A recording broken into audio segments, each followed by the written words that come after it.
আত্মীয় স্বজন সবে সিভিল সার্জেন্ট রবে, তবু না পারিবে কেহ বাঁচাতে জীবনে রে, বাঁচাতে মরণে। পারলে আমি আল্লাহ পারবো। 3 নম্বর চ্যালেঞ্জটা শুনেলে, আর জিনতামো, তোকে কোন মাটিতে মারবো? বাড়িতে মারবো, রোডে মারবো, হসপিটালে মারবো, পিজিতে মারবো, তোকে মারবো আমি শিলিগুড়িতে মারবো, তোকে অপারেশন থিয়েটারে মারবো, অপারেশন টেবিলে মারবো, তোকে ডাম্পারের চাকে মারবো, কোচের বাচ্চাকে মারবো, তোকে রাস্তায় অ্যাম্বুলেন্সে মারবো। এটা আমার জায়গাটা নির্ধারণ হয়ে গেছে। পৃথিবীর কেউ এসে ওই জায়গাটা চেঞ্জ করে দিতে পারবে না। আর 4 নম্বর চ্যালেঞ্জ, ওমা হুম আনহা বিগাইবিন। তুই মাস্টার হ, ডাক্তার হ, ইঞ্জিনিয়ার হ, মৌলানা হ, মুফতি হ, মহাদেশ হ, ছুতর হ, মিত্র হ, কামার হ, তুই যা হবে, হিন্দু হ, মুসলিম হ, যৌন হ, খ্রিস্টান হ, নামাজি হ, বেনামাজি হ, ডাকাত হ, চোর হ, লম্পট হ, নারী হ, পুরুষ হ, তুই শিশু হ, বৃদ্ধ হ, যেটা কবি হ না কেন, আমি তোকে একদিন নিয়ে গিয়ে জমা করব। ওই দিন তুই যাব না, এ কথা বলার ক্ষমতা থাকবে না। আমার কুদরতি ক্ষমতাতে তোকে জমা করব। যে কটা বসে আছেন উঠিয়েন না। ছেলেগুলো বুঝে কম, ছোট ছেলে তো।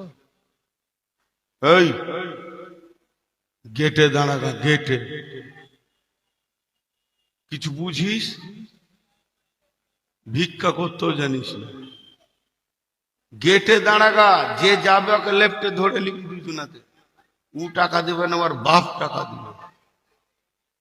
হ্যাঁ, এইখানে ঘুরছে, ভিক্ষা করে খেয়েছে তো বুঝে না যে ভিক্ষা কাকে। আরো 2টা ছেলে দেন, আরো 2টা। গেট থেকে সরবি না তোরা, গেটে দাঁড়া একদম। যে যাবে ওকে ছাড়বি না। হয়তো যে মাস্টারটাকে ধর, ছাড়িস না ওকে। জি, একজনের কম্বল হারিয়ে গেছে, বুঝলেন? গোরস্থানে বসে আছে। তোর চাচা দেখতে পেয়েছে ছেলেটা, ভাতিজাটা গোরস্থানে বসে। সকালে হাট গেল, কিষানগঞ্জের হাট, তো দেখছি গোরস্থানে বসে। বিকাল আসছে তো দেখছি গোরস্থানে বসে। তো চাচা ডাকছে, খাইরুল রে, এ খাইরুল বেটা শোন তো, তোর কি হলো রে বাবা? তোর দাদাকে দাদিকে মনে পড়েছে, সেই গোরস্থানে বসে আছিস? বলে না চাচা, ওই যে চেন্নাই থেকে একটা কম্বল এনেছিলাম লালপাড়া, ওইটা হারিয়ে গেছে। লে খেপা, তোর কম্বল হারিয়েছে তো গোরস্থানের মরাল হারিয়েছে নাকি? ওখানে বসে আছিস, কম্বল খুঁজতে আসছি ওইখানে। খেপা, তোর মাথায় হুঁশ হলো না রে? বলে চাচা, আমার হুঁশ ঠিক আছে, তোমার আছে নাকি অঙ্ক করে দেখো গা। বলে কেন? বলে কম্বল নিয়ে যত দূর দৌড়বে দৌড়ুক, ওকে এখানে আসতেই হবে, আমি গেটেই বসে আছি। ও কম্বল দিবে, তারপর এখান থেকে যাবে। আমি আল্লাহকে বলছি, আল্লাহ আমার কম্বল যে চুরি করেছে এইখানেই ধরি হবে। তুই মেন চালাক। জি ভাইয়া, খুব ধ্যানের সঙ্গে দেখি। এর নাম কিয়ামত। কিয়ামতের বিভীষিকাটা আমি এখন বলছি না, খালি পরিস্থিতি তৈরি করছি।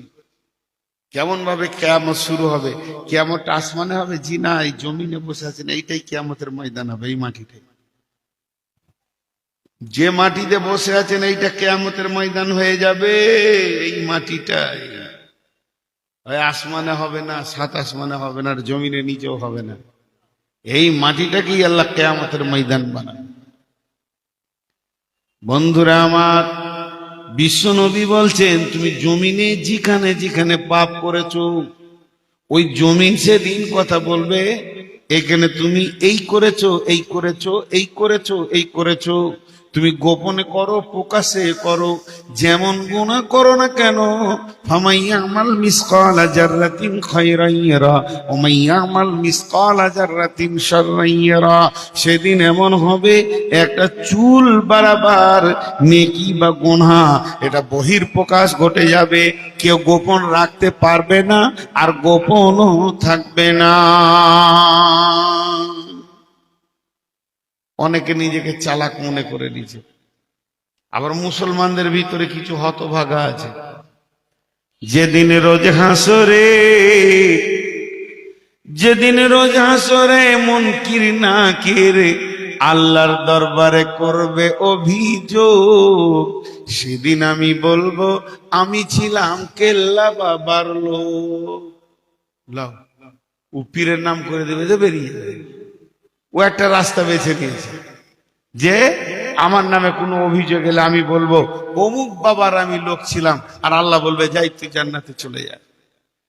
বন্ধুরা আমার, সূরা কাফের ভিতরে আয়াত নাজিল হলো, কুল মা কুনতু বিদআম মিনার রাসূল, হে নবী তুমি তোমার আহলে বায়াতদেরকে ডেকে বলে দাও আমি কোনো নতুন রসুল বা নতুন নবী নই।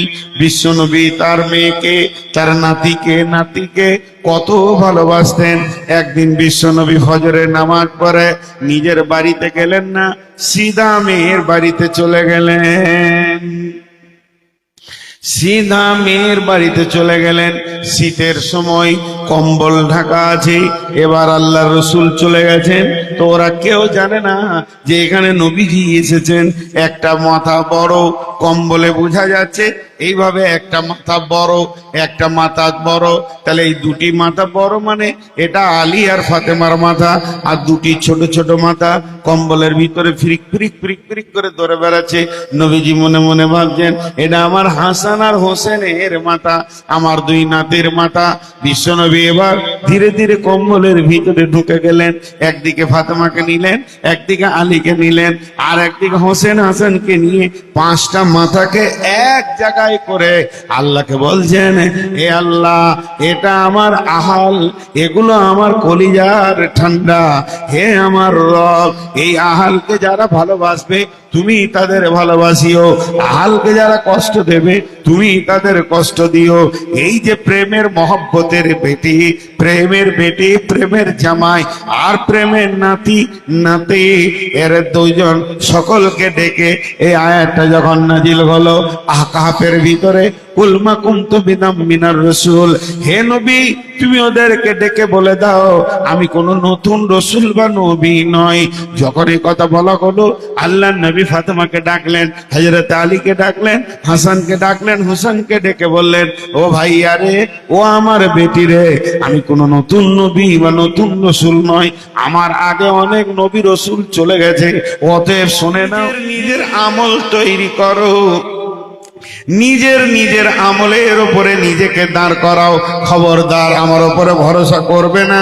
কঠিন কিয়ামতের দিনে নবীর বেটি ফাতেমা বলে কোনো আলোচনা থাকবে না, কোনো কনসিডার থাকবে না, কোনো রকম কোনো বেনিফিট দেওয়া হবে না। মারে তোমাকে তোমার আমলে দাঁড়াতে হবে, আমাকে আমার আমলে দাঁড়াতে হবে, আলী তোমাকে তোমার আমলে দাঁড়াতে হবে। অতএব নিজের আমল করে নিজের পজিশনটা নিজে তৈরি করো।